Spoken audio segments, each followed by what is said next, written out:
Fala pessoal, bom dia.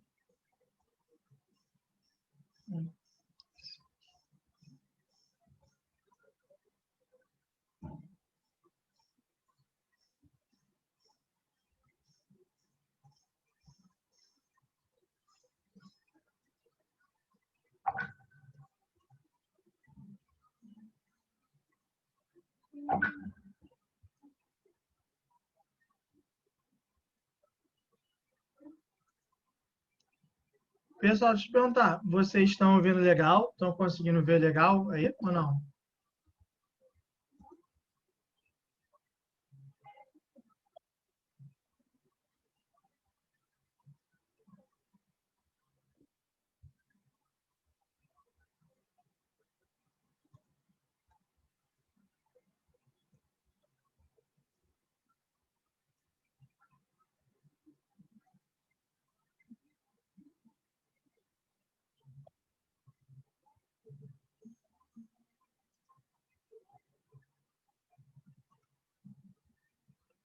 Show de bola, então.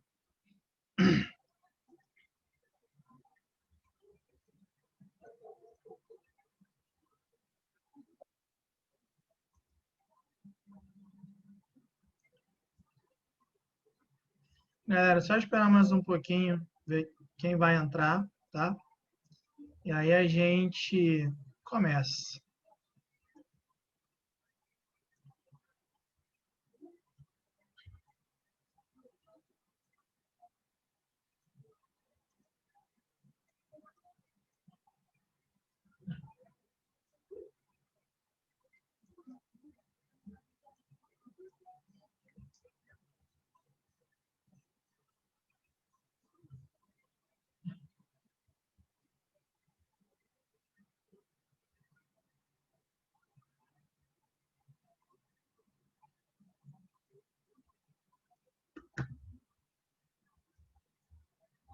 Galera, antes da gente começar, deixa eu perguntar a vocês, como foi a avaliação? Tranquilo?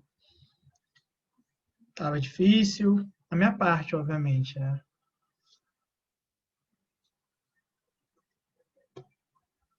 Boa. Eu, particularmente, eu não sei como vocês foram, não sei ainda. Dei uma olhada muito rápida, mas eu não corrigi ainda. Deixa eu até ver aqui. Isso só dá para ver por enquanto as avaliações, as questões,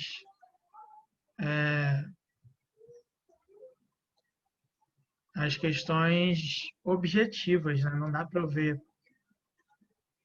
as cursivas.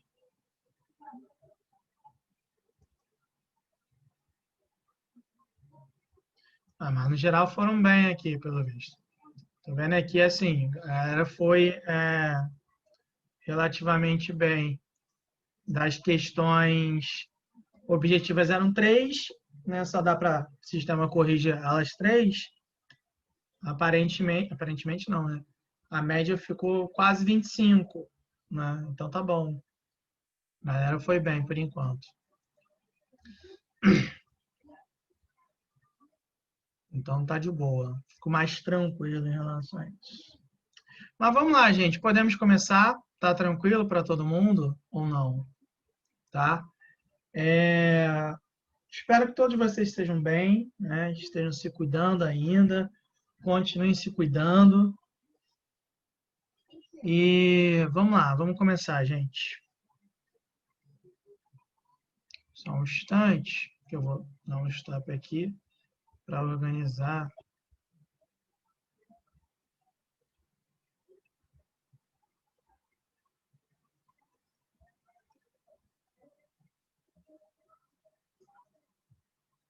Tranquilo. Vamos lá, então.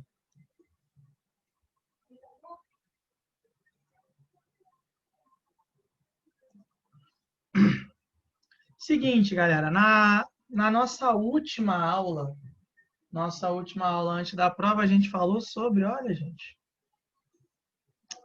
foi sobre independência da América Espanhola? Não, né? Ou foi? Acho que foi. Foi independência da América Espanhola que a gente comentou. Hoje a gente, como vocês podem bem ver aí, a gente vai falar sobre segunda Revolução Industrial, sobre novas ideologias que vão surgir no mundo naquele período e o imperialismo.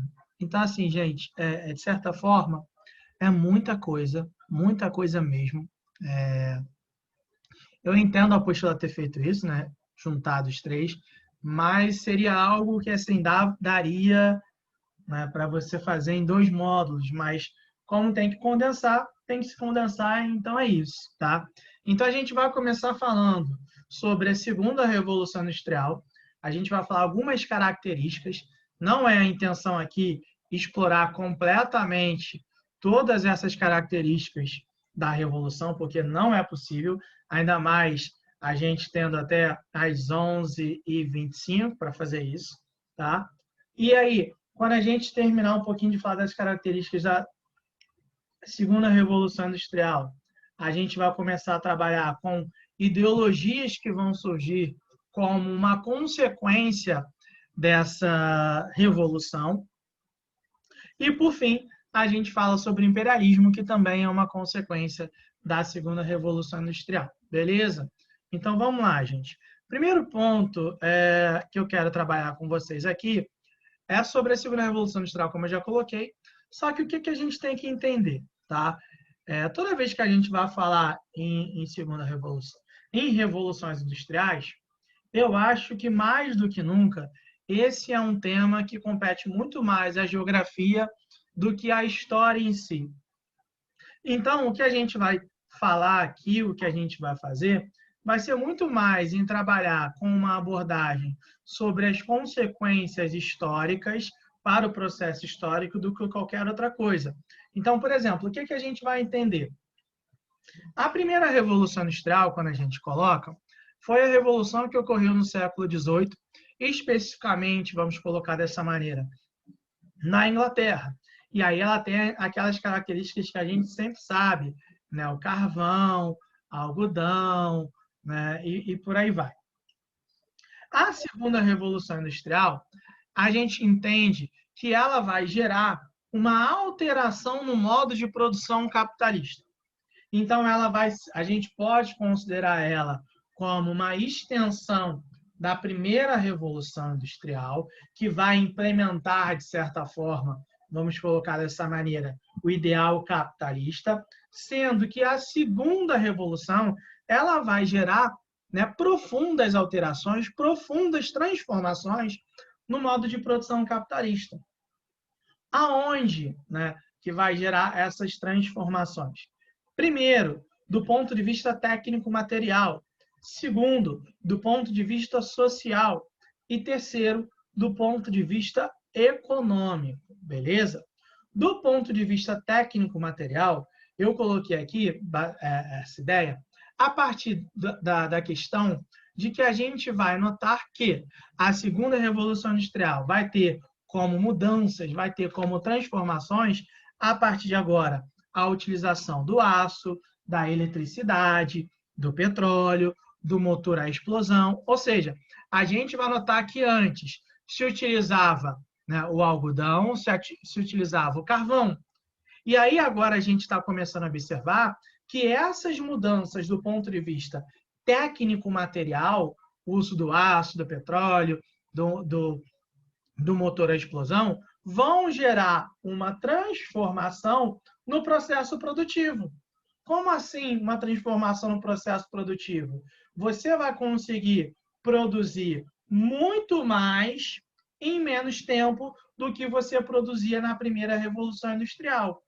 Quando você consegue produzir muito mais em menos tempo, você, obviamente, vai gerar uma onda de transformações em outros setores da sociedade em outros setores em outros setores do ponto de vista econômico, da estrutura econômica como um todo. Um dos maiores impactados nisso vai ser a classe trabalhadora.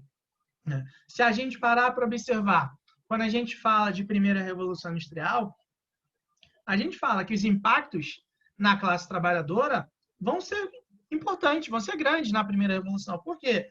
Antes da primeira revolução, a produção era feita quase que de forma artesanal. Agora, a gente começa a observar que com a Revolução Industrial, a produção deixou de ser artesanal. Passou a ser uma produção em larga escala. Com a segunda Revolução Industrial, essa produção em larga escala se transforma em larguíssima escala, porque você tem agora a utilização de motores à explosão. Então, o ritmo de produção ele vai ficar um ritmo mais intenso. Não à toa, a gente vai notar que um pouquinho mais à frente começa a surgir, não um pouquinho, um tempo considerável, começa a surgir a ideia do modo de produção, do modelo fordista de produção, né? De você produzir lá na esteira, né? De você fazer uma produção em massa para consumir em massa. Então, a gente começa a notar que quando há a segunda revolução industrial, essa alteração no processo técnico-material vai impactar diretamente no ponto de vista social, no ponto de vista da classe trabalhadora, que a partir de agora, que a partir desse momento, ela vai ser cada vez mais explorada, principalmente com a utilização de mão de obra infantil.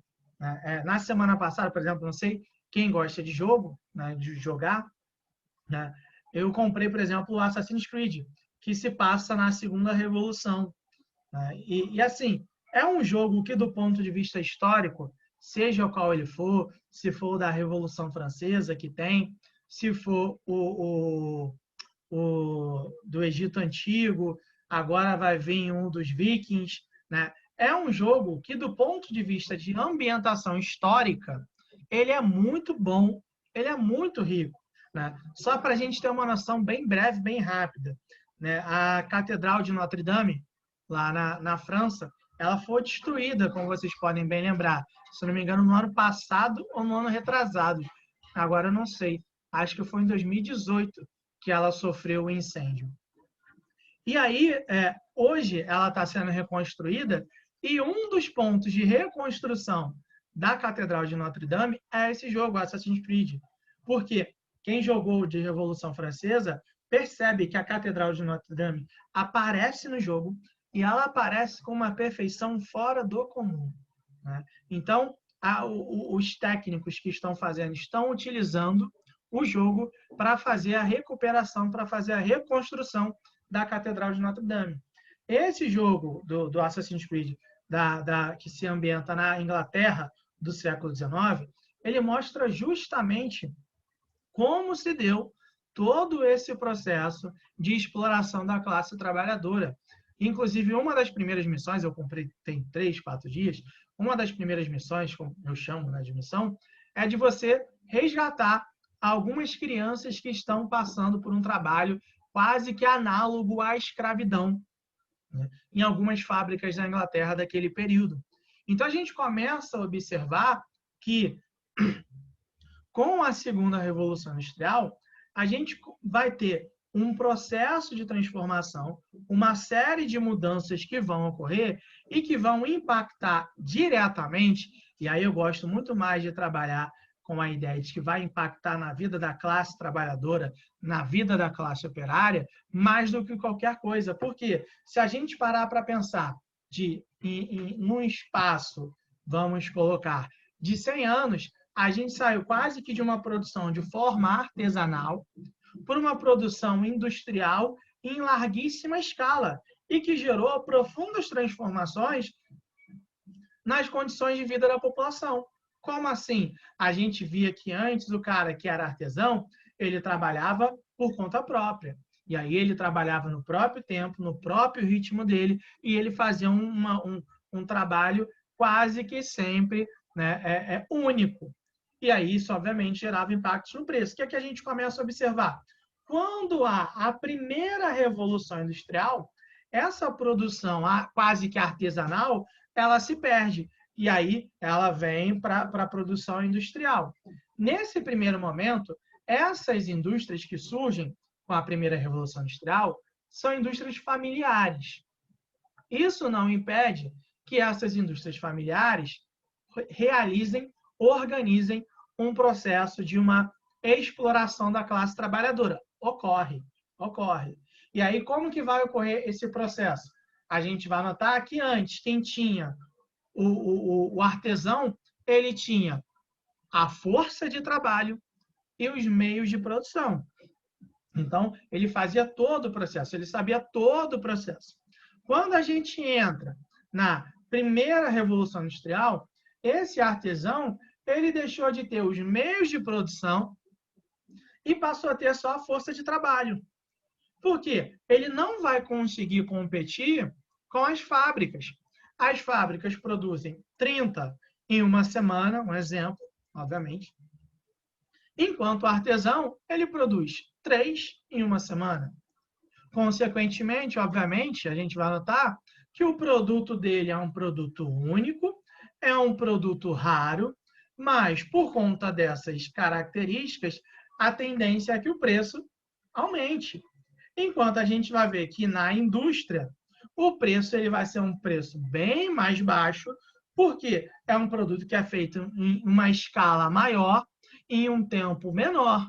Então, você observa que as fábricas elas começam a bater de frente, nem bater de frente, elas começam a destruir o trabalho desses artesãos, o trabalho desses indivíduos, que para conseguirem sobreviver, eles vão ter que se sujeitar ao trabalho nessas fábricas que surgem. Então, isso na primeira Revolução Industrial.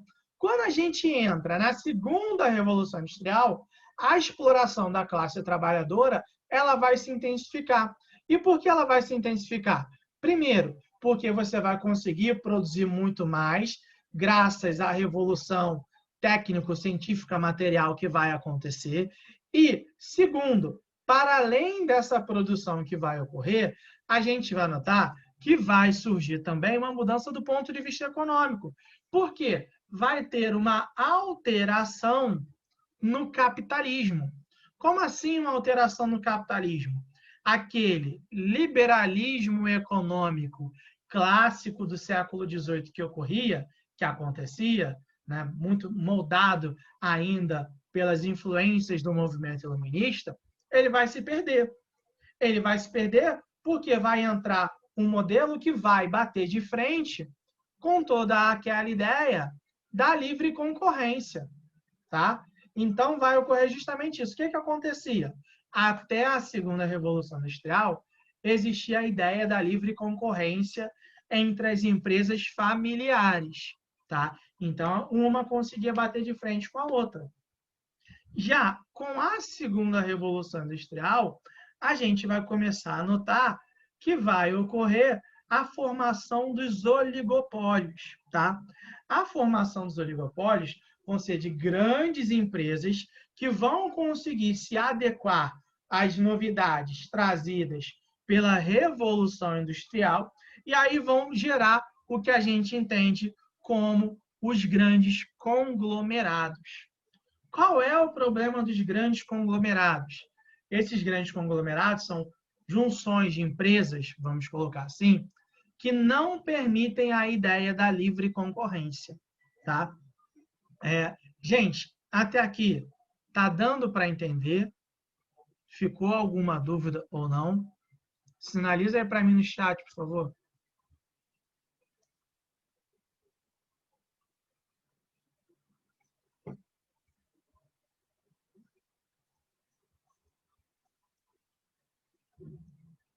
Beleza, então.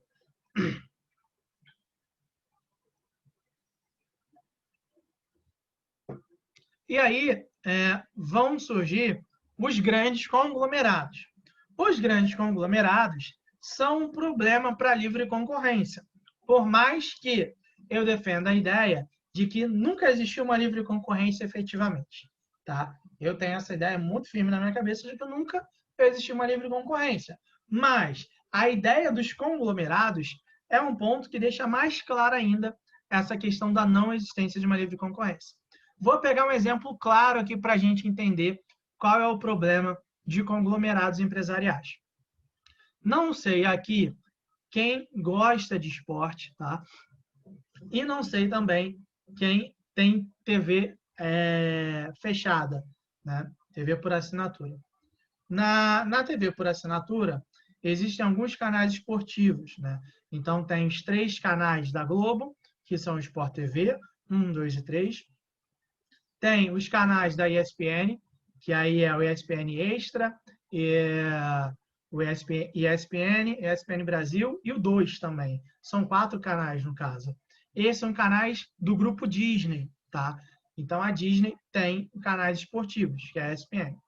E também tem, né, tem outros, o Band Esportes, Esporte Interativo acabou, no caso, e tem, além do Band Esportes, também tem os canais da Fox. E aí, se não me engano, é Fox 1 e Fox 2, tá? Fox Sports 1, Fox Sports 2. Ano passado, houve uma fusão. A Disney comprou a Fox, tá? Isso em escala global, se eu não me engano. Sendo que, no Brasil, qual é o grande problema? A Disney comprando a Fox, ela teria, ao todo, 6 canais de esporte. Então, de certa forma, ela teria um controle, ela teria um monopólio da transmissão de esportes no Brasil. Sendo que isso é proibido por lei. Isso é proibido por lei porque ela teria um monopólio. Então, o que os órgãos responsáveis fizeram aqui? Ó, beleza, a gente aqui aceita a fusão da Disney com a Fox, não tem problema algum, tá? Porém, para a gente aceitar, vocês vão ter que vender os canais de esporte da Fox. Não vai poder continuar sob o domínio da Disney. E aí, se eles não fizessem isso de forma alguma, a Disney não teria o domínio da Fox no Brasil. Isso pode acontecer. Ah, mas a Disney comprou a Fox no mundo inteiro. Problema no mundo inteiro. O que importa é aqui no Brasil. Porque se não vendessem, não poderia ter. E aí, o que a Disney teve que fazer? A Disney teve que botar os canais da Fox Sports à venda. Tá? Tentou vender, não conseguiu vender. E aí, o que o CAD, que é o órgão de regulação, foi lá e fez? Permitiu que a Disney continuasse com os canais da Fox. Tá? Mas por que permitiu? Apenas porque viu que ela tentou vender e o mercado não quis comprar, não quis absorver isso. Igual da Perdigão e da Sadia, né? Que as duas não podem vender o mesmo produto.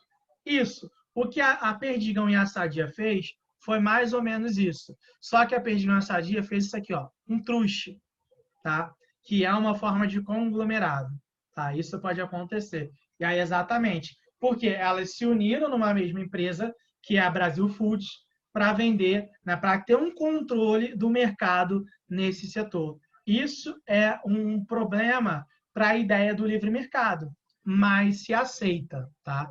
Isso porque assim, é legalizado, acaba sendo legalizado essas questões todas, tá? Então, a gente começa a observar que a partir da segunda revolução industrial começaram a surgir essa ideia dos oligopólios, de grandes empresas, um conglomerado de empresas que eles passaram a controlar o mercado, né, produtivo e, obviamente, o mercado consumidor. Então, conforme essas empresas foram surgindo, a gente começou a observar que aquelas empresas familiares, elas foram perdendo força. E aí, conforme elas foram perdendo força, o mercado ficou concentrado na mão de um pequeno grupo da sociedade. É só a gente observar que há um tempo atrás saiu uma reportagem sobre os 10 homens mais ricos do mundo. E aí tem Jeff Bezos, Warren Buffett, tem o Bill Gates, Carlos Slim. E aí, se eu não me engano, essa reportagem, ela falava que esses caras, eles detêm, se eu não me engano, 80% de toda a riqueza global. 10 caras possuem a riqueza, 80% da riqueza de todo o globo terrestre. Nesse período de pandemia, que está todo mundo preocupado com questões financeiras, o Jeff Bezos, em um dia, ele conseguiu lucrar 13 bilhões de reais. 13 bilhões de reais. Né? Então, assim, o Jeff Bezos é o dono da Amazon, tá, gente? Então, assim, absurdo o que a gente vê. Em plena pandemia, a gente vê casos desses. E aí, algo que a Amazon faz e que é bem interessante, uma vez eu sigo alguns. Então, você diz assim, exato, mas não é interesse. Né? Não é interesse acabar com a fome no mundo. Jamais. Assim, alguns fazem até alguns projetos bem interessantes de ajuda humanitária. Por exemplo, o Bill Gates. Bill Gates é um desses caras. Tem um documentário na Netflix, eu não vou lembrar o nome agora, infelizmente, mas tem um documentário na Netflix que fala, inclusive, sobre uma organização que o Bill Gates ele promove essa organização e, além de promover, ele faz diversos investimentos em saúde, né, no mundo como um todo. Então, assim, eu vi parte desse documentário que trabalhava com a questão de possíveis pandemias que viriam a surgir. Então, antes da pandemia da Covid-19, já se especulava, e o próprio Bill Gates discute isso no documentário, sobre as pandemias que vão surgir. Então, ele tem uma organização que faz investimentos, né, em ciência para trabalhar com isso. E aí, repara, gente, porque assim, a gente está falando de questão de exploração do trabalhador, a gente está falando de uma série de coisas, mas toda essa ganância, toda essa busca por lucro, por um lucro eterno, hoje é uma das grandes responsáveis por essa pandemia que a gente está vivendo. E a tendência é que a gente vai vivenciar mais pandemias nos próximos anos por conta dessa exploração, né? Por conta dessa exploração extremamente intensa de habitats que até antes não eram explorados. Então, assim, conforme a gente vai mais invadindo, né, o habitat que não é nosso, a gente vai entrando em contato com novos vírus, com novas bactérias, que até antes estavam ali bem, né, no reino deles, e que agora estão evoluindo, estão se adaptando, estão, né, atacando a gente, vamos colocar assim. Então, a tendência é que, por conta desse modelo, né, econômico altamente exploratório, a gente vai ver mais casos desse, infelizmente. A gente querendo ou não. Então, assim, é uma realidade que a gente vai ter que começar a se adaptar. Então, é justamente esses conglomerados que vão fazendo isso. E aí, por exemplo, vocês estão falando assim de salário, algumas mensagens aqui, de lucro, né? Cara, é uma parada absurda. A Apple, né, que hoje vai ter até um evento da Apple, né, que falam que vão lançar o Apple Watch novo, né, o iPad. A Apple é a primeira empresa a estar chegando na casa do trilhão. Trilhão. Uma empresa está chegando na casa do trilhão. Uma empresa, e aí, quando a gente para pensar nisso, se não me engano, o PIB do Brasil, todo mundo sabe que é PIB, Produto Interno Bruto, a soma de tudo que foi produzido. O PIB do Brasil, se não me engano, está na casa dos 9 trilhões. 9 trilhões. Então, a Apple tem 9 vezes menos valor que o PIB brasileiro. Então, a gente começa a observar que, com esses conglomerados, com essas grandes empresas, né, o capitalismo ele mudou. Ele saiu daquela ideia da livre concorrência e passou mais para um processo de formação de oligopólios, que leva a um processo de exploração cada vez mais intenso e por uma parcela cada vez menor. Por uma parcela cada vez menor. E aí é através desses conglomerados que surgem justamente esses tipos aqui que a gente colocou. O que é cada um? Vamos lá. O que é um cartel, gente? Um cartel, geralmente a gente associa, né, e é mais fácil da gente entender, em relação a postos de gasolina. Né? Quando a gente vai em um determinado bairro e passa pelos postos de gasolina procurando aonde o combustível está mais barato e vê que a faixa de preço é semelhante ou o preço é o mesmo, por mais que os postos sejam de donos diferentes. Então, o cartel é quando há uma combinação de preços, tá? Com o objetivo de você, primeiro, destruir, tá? Um inimigo comercial em potencial, aquele que não faz parte, né, do projeto, do plano. E, segundo, para aumentar a margem de lucro. Então, é muito comum, às vezes, a gente ir a algum lugar e ver os postos da região com os combustíveis tudo numa faixa de preço muito próxima e nas alturas, o valor do combustível na altura. Por quê? Ali você não vai ter para onde fugir. Ou você vai um, vai no outro, ponto final. Então, isso se faz quando você quer evitar a livre concorrência, quando você quer evitar uma guerra comercial. E aí você tabela o preço entre os possíveis rivais econômicos e você prejudica o livre comércio. Porque o consumidor ele não vai ter onde escolher o mais barato e de uma maior qualidade. Porque a ideia da livre concorrência, pelo menos no ponto de vista teórico, é de que haja disputa para que você consiga produzir cada vez mais produtos de melhor qualidade e com um produto mais baixo. Se você tabela o preço, você está impedindo isso. Então, isso é algo muito normal, tá? Muito normal mesmo. Hoje em dia, algo que algumas pessoas dão exemplo de cartel é a Ambev, tá? Porque a Ambev, no setor de bebidas alcoólicas, a gente vê que tem várias, né? Então, assim, a gente olha aquelas bebidas ali, a gente não vê que elas são da mesma empresa. E aí, quando a gente vai olhar os valores são o mesmo, e geralmente são mais baixos. Por quê? Ele visa atingir uma parcela da sociedade que tem uma baixa renda.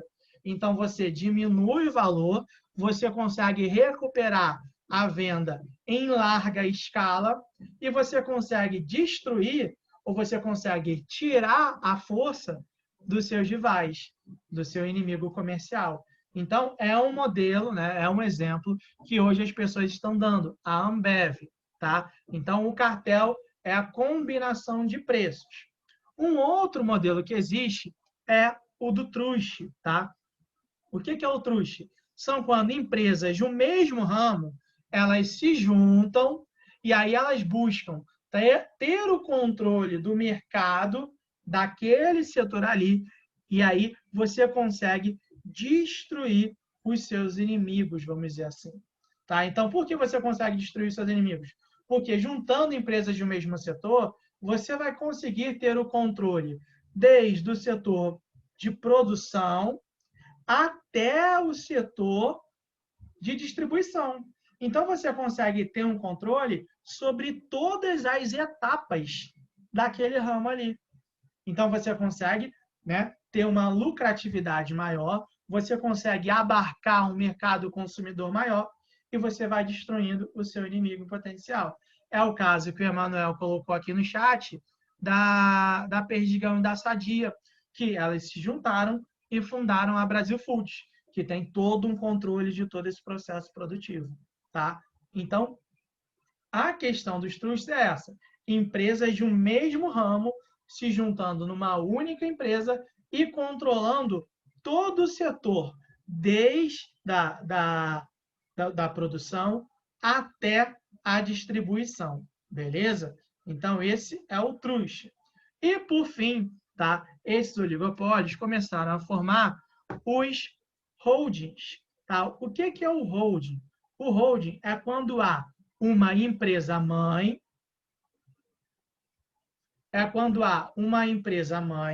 tá?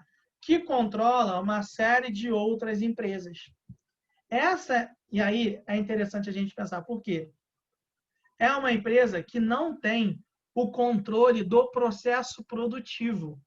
O controle dela está através apenas de investimentos, tá? Então, por exemplo, vou dar um exemplo muito claro aqui.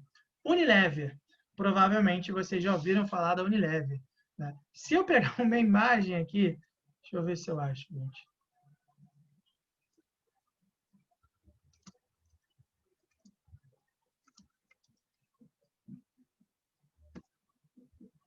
Unilever. Ó, a Unilever, procurando só aqui no Google, já apareceu que ela tem mais de 400 marcas. Tá? Então, mais de 400 empresas fazem parte do grupo Unilever. Aí, aqui, isso aqui é legal. Espera aí.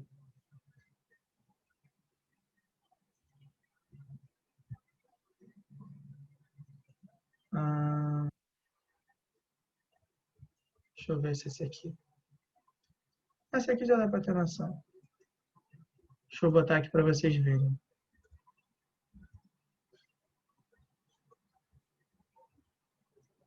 Ó, repara só. Isso aqui são algumas que fazem parte, tá, da Unilever. Tá? Não são todos, obviamente, porque são 400 marcas. Então, ó, a maior parte de marcas, aqui, esse aqui também, que a gente utiliza no nosso dia a dia e a gente não sabe. Né? Então, quando a gente vai no mercado e aí a gente vai fazer as compras, vai comprar coisas, a gente começa a pegar um monte de produto de marcas distintas. Mas, se a gente for ver, no fim das contas, todo o dinheiro que a gente compra vai para a Unilever. Porque a Unilever é uma empresa mãe que tem ações em todas essas empresas aqui, ó. Ela controla todas essas empresas, tá? E isso apenas através de investimentos. Então repara como a gente observa que no fim das contas, né, quando a gente chega no mercado, não tem uma livre concorrência assim. Porque a Unilever ela comanda um grande conglomerado. Então a gente começa a notar que com a segunda revolução industrial começaram a surgir essas práticas aqui.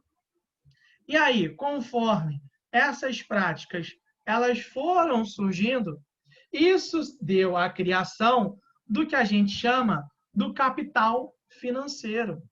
E hoje o capital financeiro é o que controla de fato a economia global. Por que é o que controla de fato a economia global?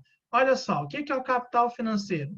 O capital financeiro é nada mais, nada menos que a união do capital bancário com o capital industrial.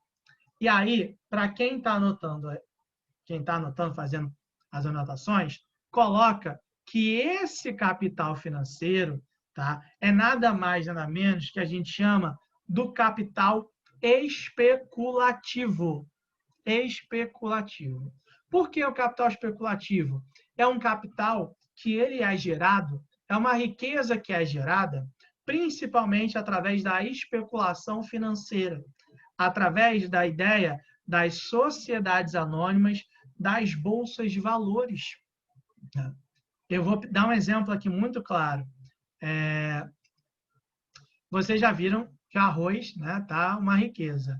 Em alguns locais, é o assunto do momento, é o preço do arroz, porque está muito caro.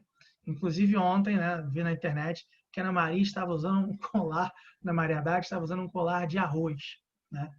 E aí, é bizarro, mas enfim. E aí, o que a gente vai observar? Por que o valor do arroz está o que está? Primeiro, tem a questão do dólar. O dólar está 5,50.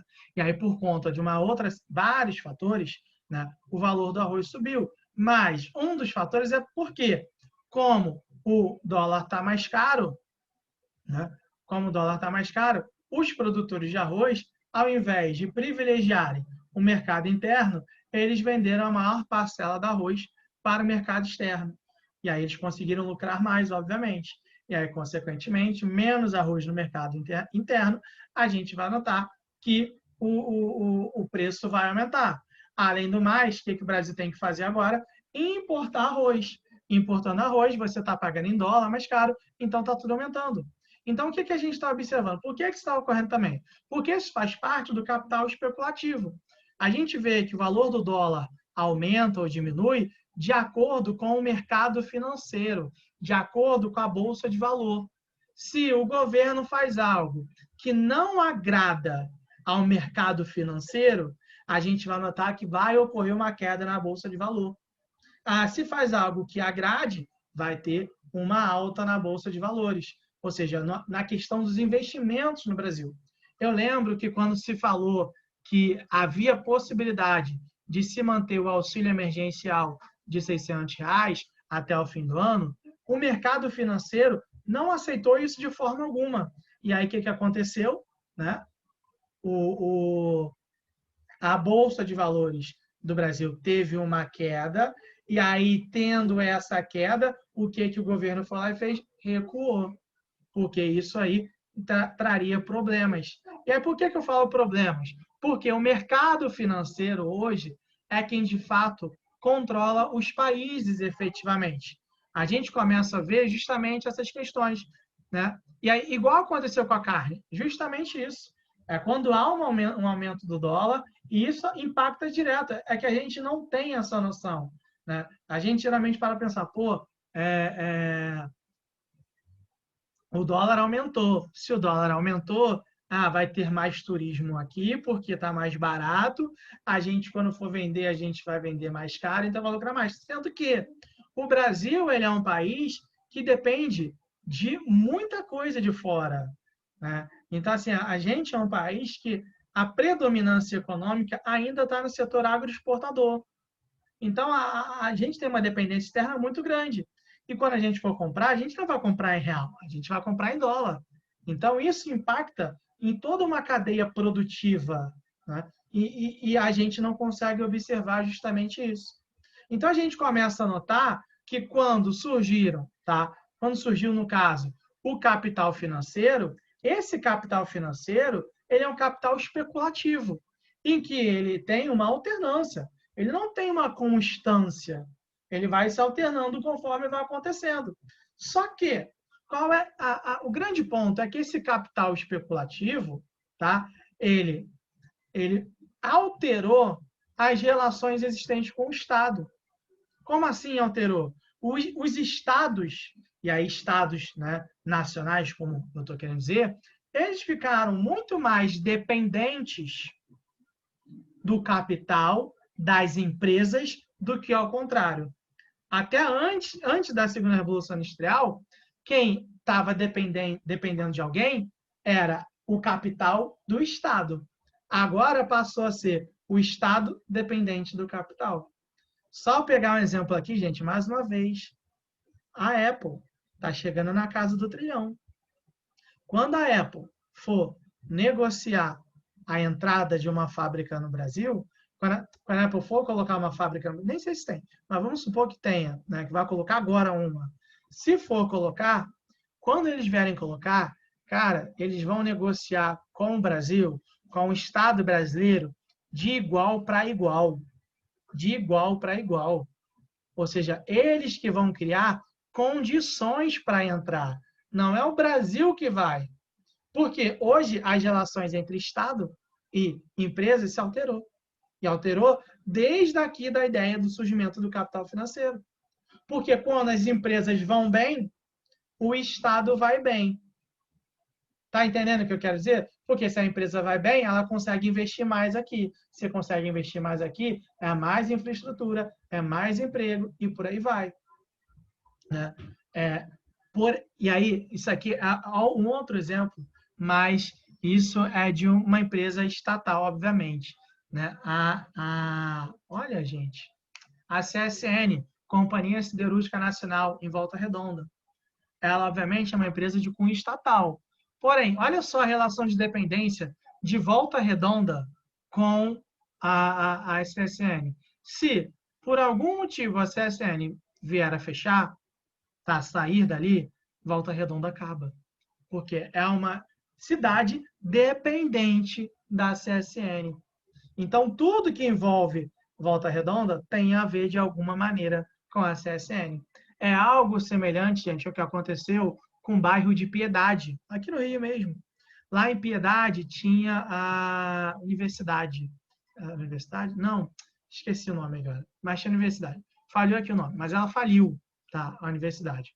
E aí, quando ela faliu, cara, se você olhar o bairro de Piedade, quando a universidade funcionava, e agora que ela faliu, gente, assim, Piedade está necessitando de piedade. É justamente isso. Que assim, o bairro está abandonado, porque tudo que ocorria ali tinha alguma relação com a universidade que se encontrava lá. Então, é mais ou menos essa ideia que eu quero trazer para vocês numa escala maior, numa escala mais elevada. Porque hoje existe uma relação de dependência muito forte dos estados em relação às empresas. E aí, conforme esses estados, essas empresas foram se desenvolvendo, houve essa transformação no capitalismo, a gente vai notar que você começou, não só conseguiu, mas você começou a produzir muito em larga escala, ao ponto de que o mercado consumidor europeu ele já não mais conseguia absorver toda essa produção. Então, repara, nessa segunda revolução industrial, teve toda essa transformação. E aí, essa transformação fez com que a escala produtiva ela se potencializasse de uma maneira fora do comum. Fora do comum, ao ponto que você levou à saturação do mercado consumidor europeu. O mercado consumidor europeu já não bastava mais. Era necessário você expandir o seu mercado. E aí, para onde você ia? E aí a gente vai ver que vai surgir a ideia do imperialismo, que já já a gente vai comentar. Até aqui, galera. Tranquilo? Beleza? Alguma dúvida?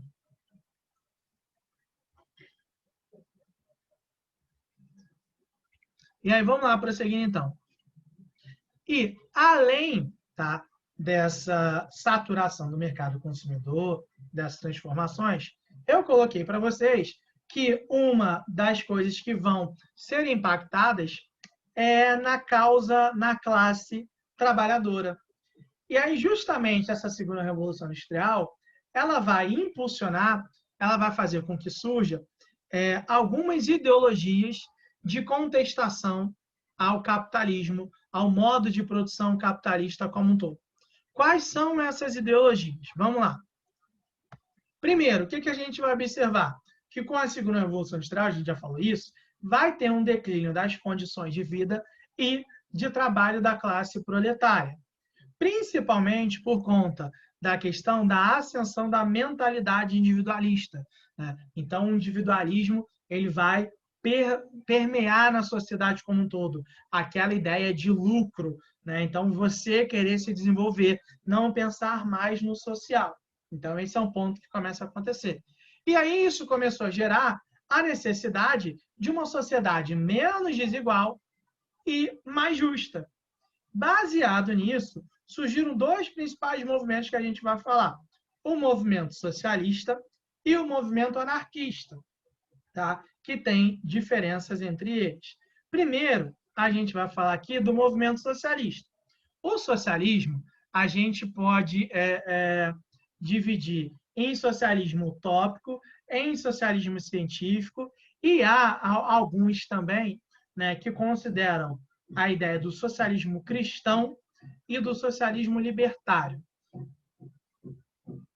Eu não gosto de falar nem de socialismo cristão e nem de socialismo libertário, tá? Por quê? Quando fala de socialismo libertário, estão tentando trazer para a ideia do anarquismo.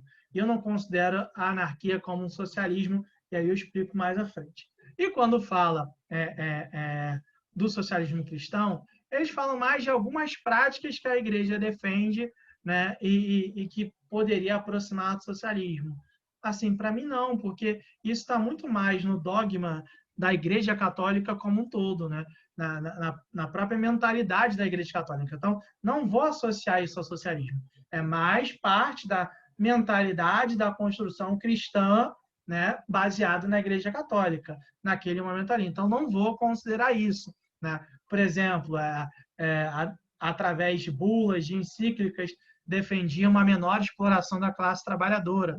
Isso, assim, é como se a gente chegasse hoje e algo que o Papa Francisco fale, que ele já chegou e falou algo semelhante a isso, se não me engano, em algum momento ele falou sobre a ganância do ser humano, é como se a gente tivesse falado, não, mas isso aí é socialismo. Não, isso aí está dentro do dogmatismo da igreja, é um preceito da igreja. Então, não tem a ver, eu não concordo, mas tem estudiosos, inclusive alguns livros, inclusive trabalham com isso. A gente não vai trabalhar aqui nem com a ideia de socialismo cristão, nem com a ideia do socialismo libertário. A gente só vai falar do socialismo utópico e do socialismo científico, tá?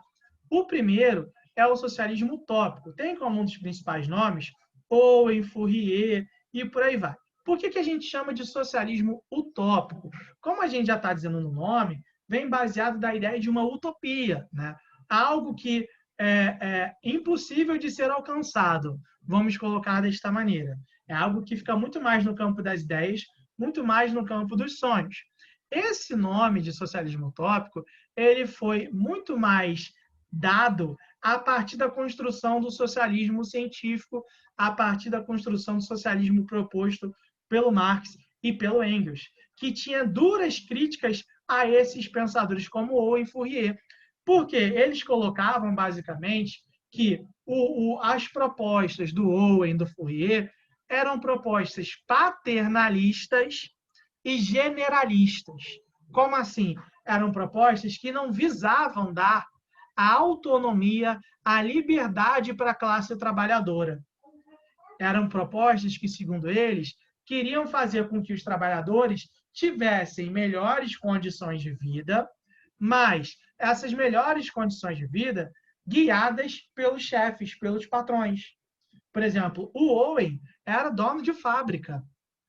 Então, o Marx e o Engels, eles falam, beleza, vocês estão preocupados em melhorar as condições, porém, vocês não estão preocupados em dar autonomia para a classe trabalhadora.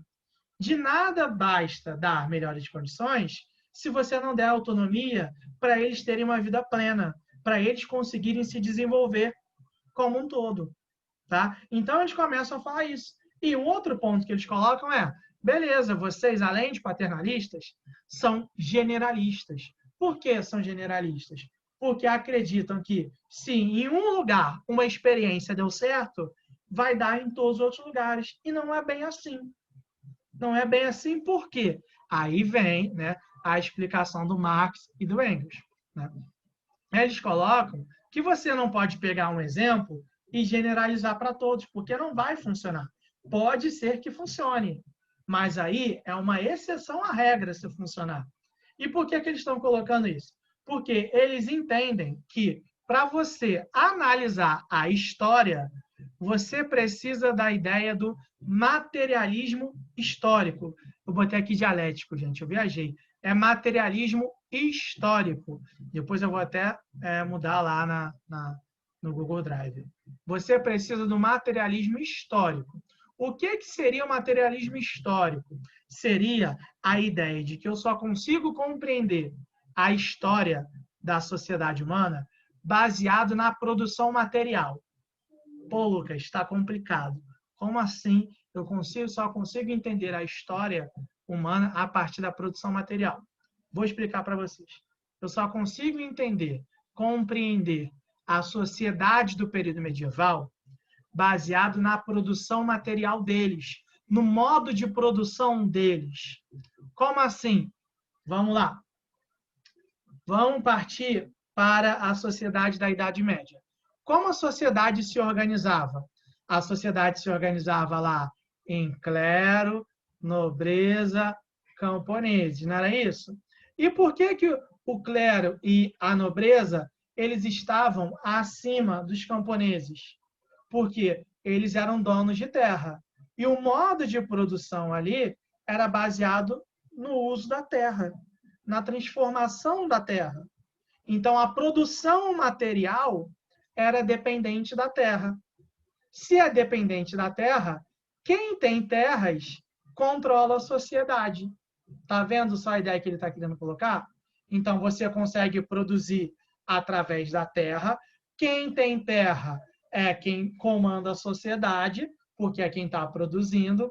E aí, a relação de trabalho naquela época era baseada na terra, que era aquela ideia da relação feudal, lembra? Que a gente falou? Servos e os senhores feudais. Então, quem não tem terra virava servo de um senhor feudal que era dono de terra. Então, eu só consigo analisar a sociedade baseada nas condições materiais. E aí as condições materiais da sociedade medieval é uma condição material diferente da sociedade contemporânea.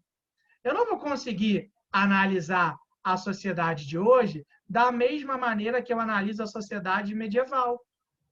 Então, o que o Marx e o Engels eles colocam isso, que para você analisar a história, você tem que basear no materialismo histórico. Então, você tem que ver as condições materiais. Se você não analisar as condições materiais, tá? Você vai estar cometendo um erro, porque você vai analisar de forma, né, igual. Não tem como você analisar.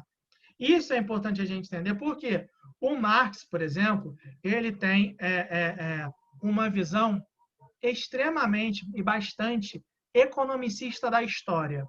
Então, ele foca muito mais a análise da história a partir da questão econômica, beleza? Tá? Então, ele começa a falar isso. E aí ele fala, beleza, os socialistas utópicos nunca fizeram isso. E aí é a crítica que ele vem falar. Por isso que eu não consigo generalizar um processo, porque eu tenho que analisar as condições materiais. E aí, a partir dessa análise das condições materiais, eu consigo definir qual é o modo de produção de cada local, de cada época. Então, por exemplo, por isso que a gente fala que existe o modo de produção escravista, o modo de produção feudal, o modo de produção capitalista. Porque as características são diferentes. No capitalismo, você não utiliza oficialmente, né? A gente sabe que tem empresas que têm algo análogo à escravidão, o modelo de trabalho, o modo de produção é baseado em relações de trabalho assalariadas, com exploração ou não, mas no modo de produção feudal é utilização de servos, no modo de produção escravista é outro. Então, ele fala que, a partir da análise da histórica, seguindo a ideia de materialismo histórico, eu consigo analisar o modo de produção. E aí, quando eu consigo analisar o modo de produção, eu consigo observar que em cada um deles existe uma ideia de uma luta de classes. Então ele vai falar, o Marx ele vai colocar que ao longo da história, tá? Ao longo da história, a história humana era marcada por uma série de luta de classes. Como assim uma luta de classes? Porque cada modo de produção vai desenvolver uma relação de explorador e explorado, de opressor e oprimido. Então, Marx ele vai colocar isso, que, por exemplo, no modo de produção feudal, existia uma relação de opressão. Essa relação de opressão, em um primeiro momento, era entre camponeses, obviamente, mas o que mais vai chamar a atenção vai ser a exploração feita entre os nobres e a classe burguesa que estava surgindo. Por quê? Segundo ele, a nobreza vai explorar economicamente a burguesia. E aí vai gerar uma relação de opressor e oprimido. Essa relação gerada nesse modo de produção vai ser a grande causa de transformação do modo de produção feudal para o modo de produção capitalista. Porque com a acumulação de capital, aquela classe que era oprimida vai transformar a realidade e vai acabar com o modo de produção feudal e gerar um modo de produção capitalista. Então, o Marx coloca isso. E aí ele coloca que, quando entra no modo de produção capitalista, vai gerar uma nova relação de opressão. Só que dessa vez entre a burguesia, as detentoras do meio de produção, e a classe trabalhadora, que é a detentora da força de trabalho. Essa relação de opressão gerada, que ele fala que sempre vai ser a luta de classes, vai ser responsável pela transformação, pela revolução na sociedade, onde a ideia que ele coloca é que sairia do capitalismo e iria em direção ao socialismo. Tá dando para entender, gente? Ou não? Se não tiver, fala.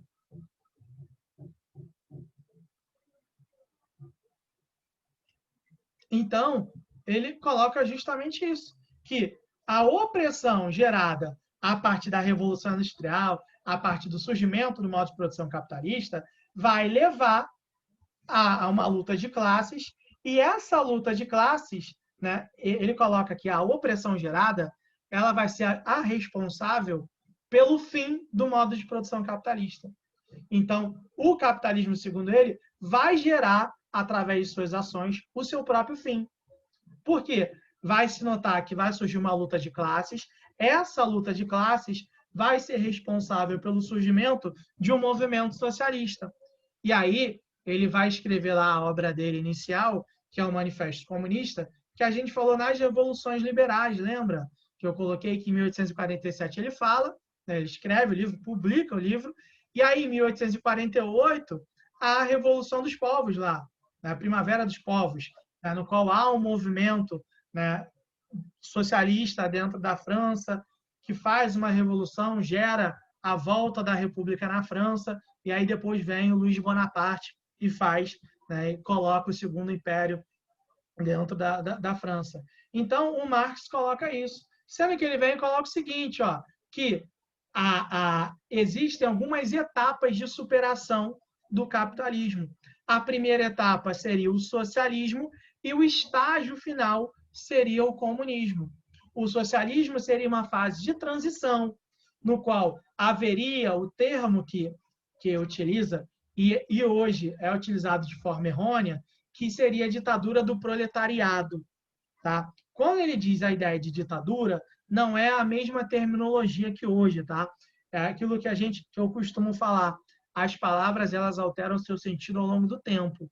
Né? A palavra não é algo fixo, né? Não é algo imutável. Né? Por exemplo, quarentena. Quarentena, na época que se criou, era de 40 dias, efetivamente. Hoje são 15 dias. Né? Então, é o termo utilizado para a pessoa ficar isolada por conta de uma doença. Então, ele faria uma revolução. Essa revolução, a sociedade, né, a classe trabalhadora, comandaria a sociedade e, a partir da redução das desigualdades, a partir da dissolução das características capitalistas, chegaria no estágio final, que seria o comunismo, uma sociedade sem Estado, uma sociedade sem governo, algo onde a sociedade entenderia a missão, os seus objetivos, as suas obrigações. Então, não haveria diferenças entre os seres humanos.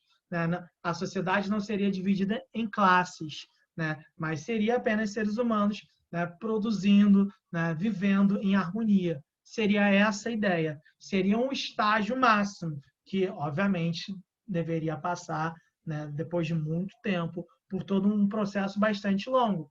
Então, o Marx defende isso. Sendo que, dentro do movimento trabalhista, dentro do movimento da Primeira Internacional Trabalhista, havia divergências quanto a isso.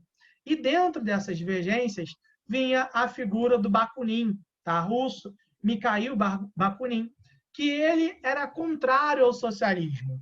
Ele entendia que sou contra o capitalismo, tá? Ele era contra, mas, ao mesmo tempo, eu entendo que a forma de combater e de chegar no comunismo, que era o mesmo objetivo, não pode ser feito da maneira que o Marx defende. Então, o Bakunin ele buscava chegar num estágio final semelhante ao que o Marx estava propondo. No entanto, ele era contrário aos meios de se chegar. Ele entendia que não era da mesma forma. Por quê? O Bakunin ele defende a abolição de qualquer autoridade estatal. Então, repara, quando a gente sai, segundo Marx, quando saísse da fase do capitalismo, você entraria no socialismo. E no socialismo teria uma autoridade estatal. O Bakunin fala, não, porque qualquer autoridade estatal é uma forma de opressão, é uma forma de cercear a liberdade do indivíduo. cercear a liberdade da sociedade como um todo. Por que vai cercear? Porque a única forma de se existir a vontade popular efetivamente é através da autonomia do indivíduo. Qualquer tipo de representação é diferente da vontade popular. Ninguém, nenhum grupo vai chegar ao poder e vai conseguir, de fato, representar a vontade popular. Então, Bakunin ele vai se opor aos meios de se chegar no que a gente entende como comunismo. E aí ele vai defender desde o seu início, então, a construção de uma sociedade que não tem representações e que não tem uma relação hierárquica de poder. Então, por exemplo, ele vai ser contra partidos políticos, vai ser contra a ideia do Estado, ele vai ser contra as religiões que criam dogmas, né? Então, ele vai ser contra qualquer forma de hierarquização e de cerceamento da liberdade, segundo a teoria dele. Repara que hoje, quando a gente fala em anarquismo, muitas pessoas têm na mentalidade uma ideia de anarquia do ponto de vista pejorativo, né? Quando a cidade está um caos, quando está uma criminalidade muito grande, geralmente as pessoas falam isso aqui está uma anarquia, né? A anarquia está comandando aqui. Por quê? Eles associam a anarquia como bagunça, como desordem, sendo que quando se fala em anarquia, se fala em ausência de poder, ausência de hierarquia. O que o Bakunin propôs, e aí outros pensadores anarquistas foram propondo ao longo da história, em nenhum momento eles falavam, não, beleza, vamos acabar com o governo, vamos acabar com qualquer relação hierárquica de poder, e aí a gente deixa a galera... Não é isso. Era algo que tinha que ser bem construído também. E aí, mais do que nunca, né? Geralmente, quando eu estou dando aula e tem essa temática, sempre vem alguma pergunta. Ei, Lucas, o que você acha? Você acha que anarquismo ia dar certo? Sinceramente, eu não sei. Não sei, assim. É algo que eu não consigo dizer. Porque, para mim, a base, né, do que se defende, né, a teoria proposta, é uma teoria que é muito fora da realidade no contexto atual, né? Porque exige de cada um de nós que a gente saiba, né, os nossos limites, as nossas funções, os nossos deveres na sociedade, né? Então, assim, é uma sociedade que ela tem que estar muito bem instruída do ponto, assim, pedagogicamente mesmo, né? A sociedade tem que ter muita noção. Então, tem que haver uma desconstrução total da sociedade para você implementar esse projeto, né? E aí é um grande ponto que tem que se entender. Geralmente, né, isso eu vejo muito na internet, se associa que tanto a anarquia quanto o comunismo como um todo são modelos que defendem a pobreza, né? A pobreza de todo mundo, que todos sejam iguais por baixo. Na realidade, em nenhum momento se fala isso, né? Dentro das teorias, dentro do pensamento. Eu nunca vi uma defesa disso, né? Mas o que se coloca é de que, se você, dentro de um socialismo, dentro de um comunismo, se você produzir 100 e o outro não produzir zero, produzir nada, vocês vão receber o mesmo salário. Na realidade, as teses propostas da anarquia e do comunismo, eles pretendem que todos tenham a igualdade direto da base, ou seja, que tenham os mesmos direitos, as mesmas condições para se chegar a uma determinada solução. E aí é aquilo, se dentro de uma situação anarquista você produzir para zero, você vai receber zero, né? Porque você produz de acordo, você recebe de acordo com o que você produz. Isso dentro das teorias propostas desde lá do início da anarquia. Não sei, né, como funcionaria, porque nunca ocorreu uma experiência ampla de uma sociedade anarquista. Ao longo da história, tá? Ao longo da história, a gente vai anotar e a gente vai observar que tivemos brevíssimas experiências anarquistas. Aqui no Brasil a gente teve, se não me engano, foi chamada até de Nova Finlândia, né? Bem pouco tempo, não lembro agora onde foi, não lembro agora, mas tivemos pequenas experiências, nenhuma experiência grande a ponto de chegar. E aí, um ponto interessante, anarquistas e comunistas não se dão bem, eles se chocam também. Então, dentro do movimento tido como esquerda, há uma separação entre ambos, há uma separação entre as partes. Beleza até aqui, gente? Tranquilo essa questão das novas ideologias ou não? Que aí a gente vai passar agora para o imperialismo, para finalizar.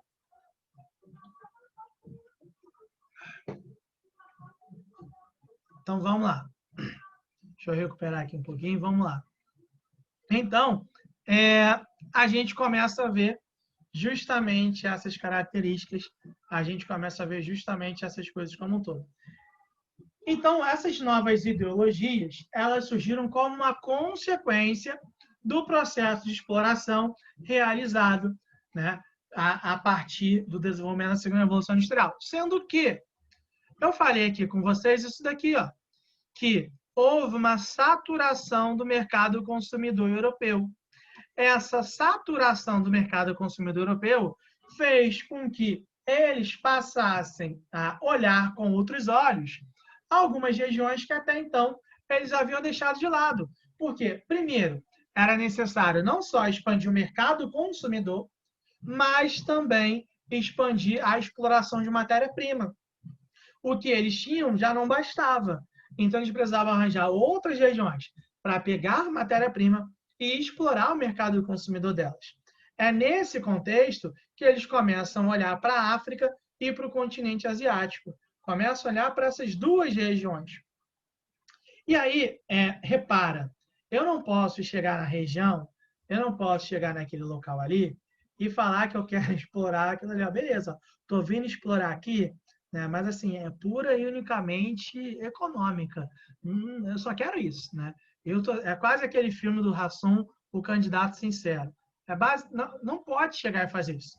Você precisava criar toda uma história, toda uma narrativa capaz de legitimar a exploração extremamente predatória que os europeus fizeram para com os africanos e para com os asiáticos. Né? E aí, isso é bem engraçado. É engraçado, não de rir, não, tá, gente? Mas, assim, repara, né? Não lembro agora quando foi que o ator do Pantera Negra morreu, mas tem 3 semanas, mais ou menos. Né? Esse tempo passou muito rápido.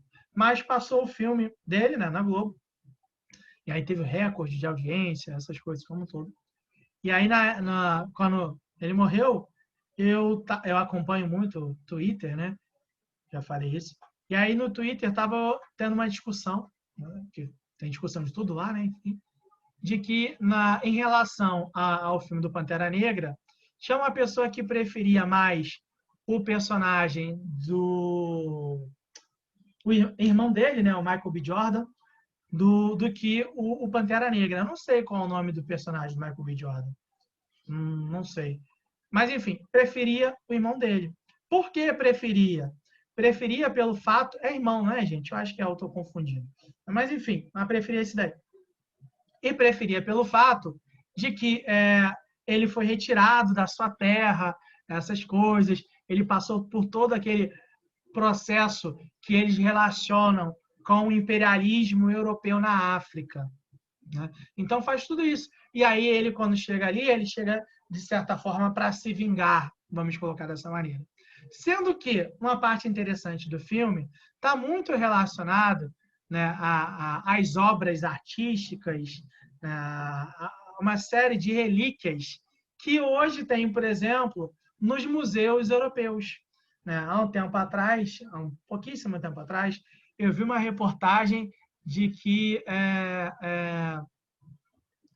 algum país ia pagar uma indenização a um país africano por conta de tudo que foi feito ao longo de todo o processo de neocolonização, de colonização. Sendo que assim, a indenização não paga 1% de tudo que foi explorado, 1% de todas as riquezas extraídas. Né? Se a gente hoje, se for parar para ver o que tem de riquezas africanas espalhadas por museus europeus, não está no gibi, né? E aí se trata como riquezas europeias. Não é, né? Não é. Mesma coisa que eu acho que eu comentei com vocês, mesma coisa que eu acho que eu comentei com vocês, sobre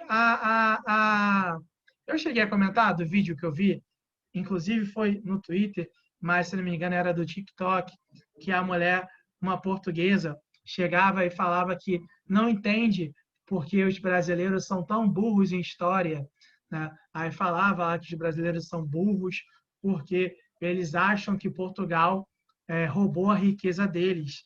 E Portugal não roubou a riqueza do Brasil, porque o Brasil era colônia de Portugal. Então, tudo que eles tirassem daqui eram deles. Aí, gente, assim, estão errados pensar dessa forma? Ela tá errada em pensar dessa forma, né? Eu não, assim, não digo nem que ela é burra, não. Não digo que ela é burra, porque essa é a visão histórica que os portugueses têm. É a visão histórica que os portugueses têm. Então, assim, eles chegam lá e a visão histórica que eles contam, na história deles, é de que eles chegaram, descobriram o Brasil, levaram a civilização para o Brasil. É isso. É a história dos vencedores. É isso que a gente tem que ter noção. A história sempre tem dois lados. Sendo que na história, a história que é contada é a história dos vencedores. Cabe a nós contar a história dos vencidos, porque os vencidos têm história também. Né? Então, assim, mais do que nunca, nosso papel é contar a história de quem foi derrotado, né? A partir da visão dos derrotados. Por isso que hoje existe uma visão muito forte no campo da história de fazer história dos indígenas, de fazer história dos povos africanos, dos negros africanos. Então, assim, é a visão histórica que eles vendem. Então, repara, o Brasil era território de Portugal. Então, não era, né, roubo, era pegar o que era deles. E a gente tem uma visão diferente. A nossa visão histórica, a nossa versão histórica é diferente da deles. E foi justamente essa visão aí deles que legitimou o processo de imperialismo, que legitimou a ideia da neocolonização. Porque o Herbert Spencer, um pensador europeu, ele chegou e criou a teoria, adaptou a teoria do Darwin, da evolução das espécies, para a evolução das sociedades. E aí criou a ideia do darwinismo social, de que existiam algumas sociedades, alguns povos que não se desenvolveram. Os europeus, obviamente, eram super desenvolvidos. Né? Eles estavam no estágio máximo do desenvolvimento civilizatório. Né? E aí começou a partir dessa base de pensamento científico, né, defender a ideia de que o europeu ele tinha um fardo, olha só que coisa bonita, gente, ele tinha um fardo civilizatório, né?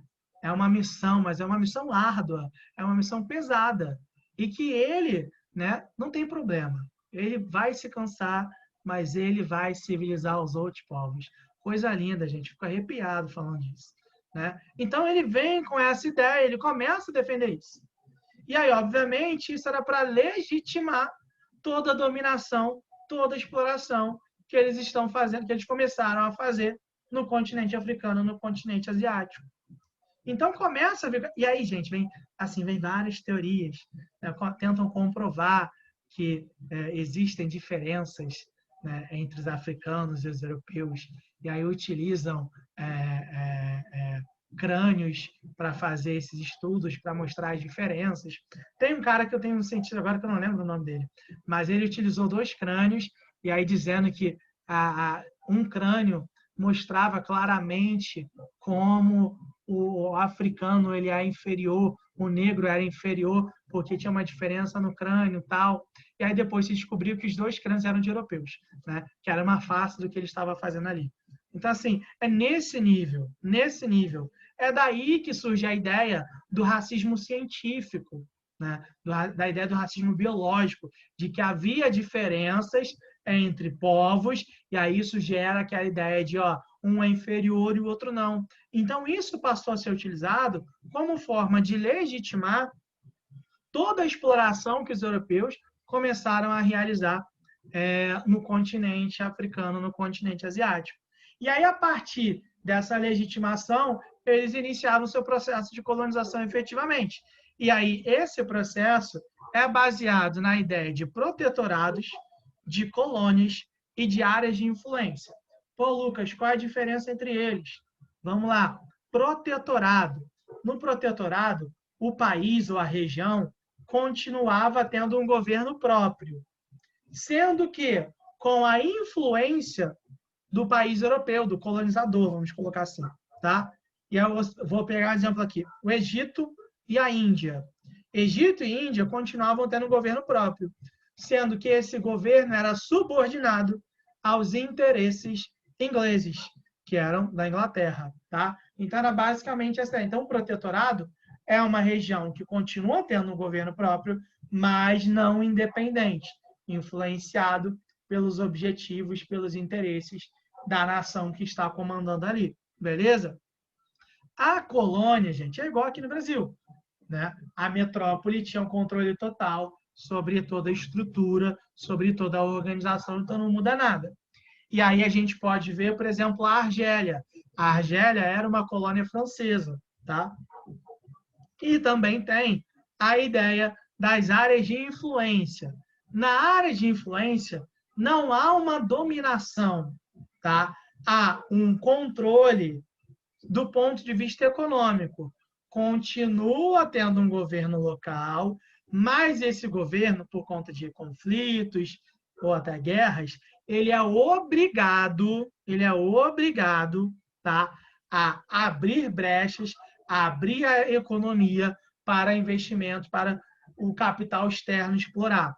É algo que acontece com a China após a Revolução de Taiping, após a Guerra dos Boxes, após a Guerra do Ópio, tá? Então é mais ou menos isso. Então a gente começa a observar que os países europeus eles começam a buscar o controle dessa região dessa maneira, tá? Porém, eles vão oficializar o controle da região através da Conferência de Berlim de 1885, quando 14 países vão pegar e vão começar a dividir o mapa da África, principalmente, através dos seus próprios interesses. Então, vão fazer uma divisão, vão chegar, vão sentar, vão negociar e falar, ó, esse aqui fica para mim, esse aqui para tu, é isso.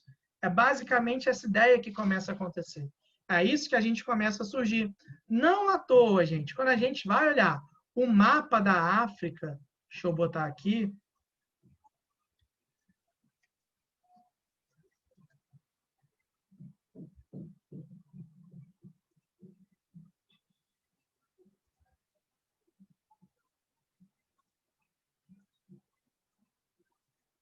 quando a gente olha o mapa da África, deixa eu pegar um mais coloridinho mesmo. Aqui, quando a gente olha o mapa da África, reparem que as fronteiras elas não têm nenhuma característica natural. Você consegue observar claramente que elas foram organizadas e definidas de forma artificial, porque foi feita de acordo com o interesse dos países europeus. Olha só, retinho, ó, totalmente artificial. A gente consegue observar isso. Então, os países europeus eles chegaram e começaram a distribuir de acordo com seus próprios interesses. Hoje, se eu não me engano, o continente africano ele tem cerca de 51 ou 52 países. Porém, se a gente pegar um mapa étnico,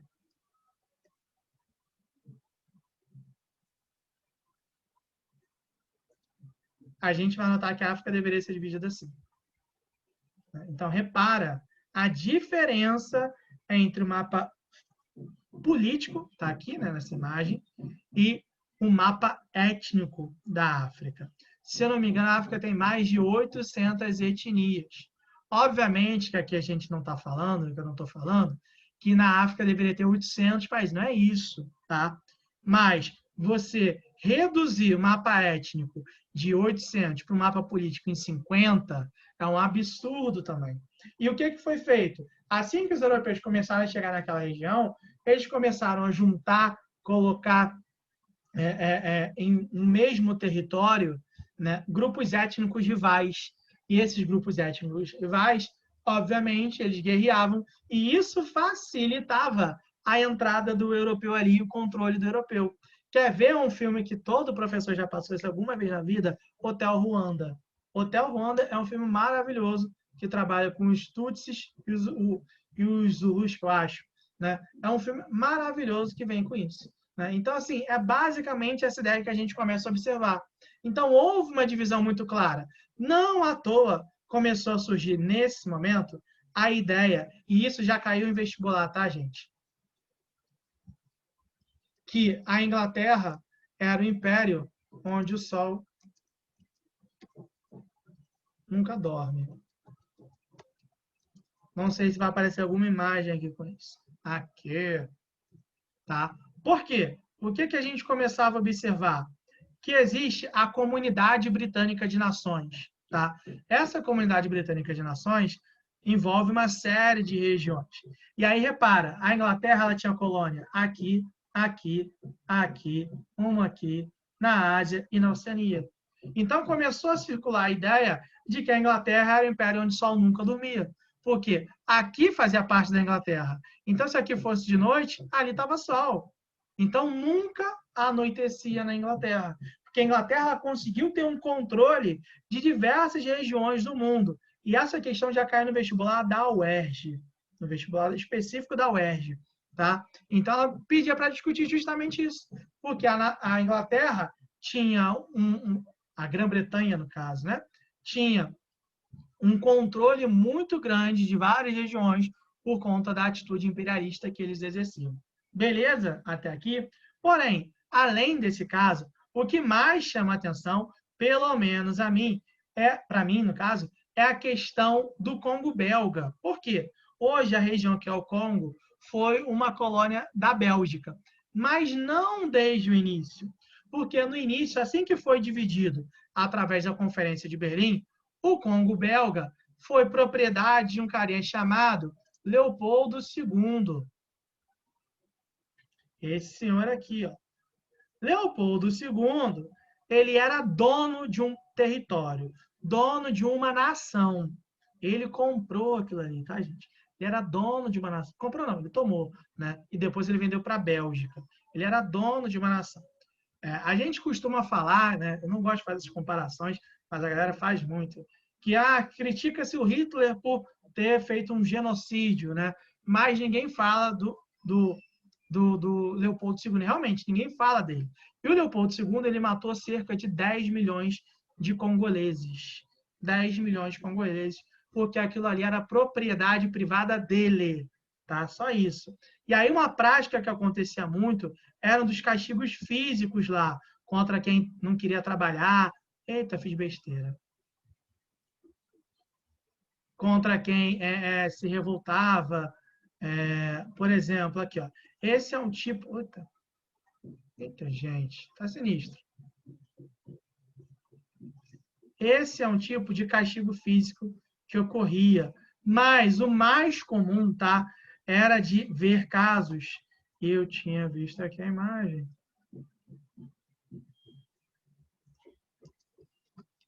De várias pessoas com a mão amputada. Aqui, ó. Isso aqui era o mais comum, gente, mais comum. Esse era o castigo físico mais comum. Então, teve uma geração gigantesca no Congo belga com as mãos amputadas, porque esse era o principal castigo físico exercido por ele, já que tudo aquilo ali, e aí eu estou dizendo aquilo de pessoas, tá? Porque ele considerava aquilo ali como objetos, como propriedades suas, tá? E esse horror do imperialismo, da neocolonização, ficou mais claro ainda. Não, era um castigo físico mesmo para, assim, dar um recado, né? Era para dar um recado mesmo a quem se revoltava, não queria trabalhar. Isso era algo bem comum mesmo. E algo que ocorreu também, tá, é de que na Europa, até a década de 1950, existiam zoológicos humanos, tá? E isso muito por conta do Congo belga em si. Por exemplo, isso aqui é uma imagem, tá? De um zoológico humano que existia. Isso era bizarro, gente. Assim, é assustador, né? É vergonhoso. Tem algumas outras imagens aqui, ó. Essa imagem que a gente mostrou, né? Isso aqui é o zoológico humano também, né? né, de animais, não. Muito forte, né? Bem forte mesmo a imagem. Assim, existiam zoológicos humanos até 1950. Isso era muito comum mesmo, gente. Era nesse nível. Quem quiser pesquisar depois, vale a pena. É algo bem interessante de ler, é bem chocante, mas é bem interessante de ler. E assim, isso tudo, essa aqui também, ó, bem pesado isso aqui, isso tudo é fruto desse processo imperialista que os europeus fizeram nesse momento. Beleza, galera? A gente começa a encerrar a aula com essas imagens assustadoras, né? Tristes. Essa aqui, para mim, é pior do que a outra, até. Né? Porque você vê as pessoas olhando aqui como se fosse um animal. Né? A gente já não concorda direito com os zoológicos, né? de animais. Imagina de humanos, então. É bem pesado mesmo toda a situação. E havia uma exploração muito forte mesmo nesse quesito. Mas, galerinha, tranquilo até aqui ou não? Alguma dúvida? Cara, assim, é triste, mas infelizmente é algo comum, né? É algo comum que às vezes a gente fica sem perguntar como se resolve. Ainda tem gente que tem coragem de dizer que nunca existiu, mas essa galera nem conversa mais, porque não dá para conversar. Mas enfim, beleza, galera? Tudo tranquilo aqui ou não?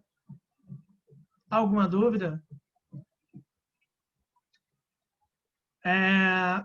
Eu vou encerrar por aqui, tá, gente? A gente falou tudo que a gente ia falar. Eu vou atualizar a imagem aqui, porque tem alguma coisa que está errada, o materialismo dialético, no caso. Vou encerrar, vou alterar lá, né? Vou fazer a atualização. E aí a gente se vê na semana que vem, tá? Que todos tenham uma ótima semana, aproveitem o fim de semana com responsabilidade e a gente se vê lá. Mais tarde atualizo. Um beijo e um abraço para todo mundo. Tchau, tchau, galerinha.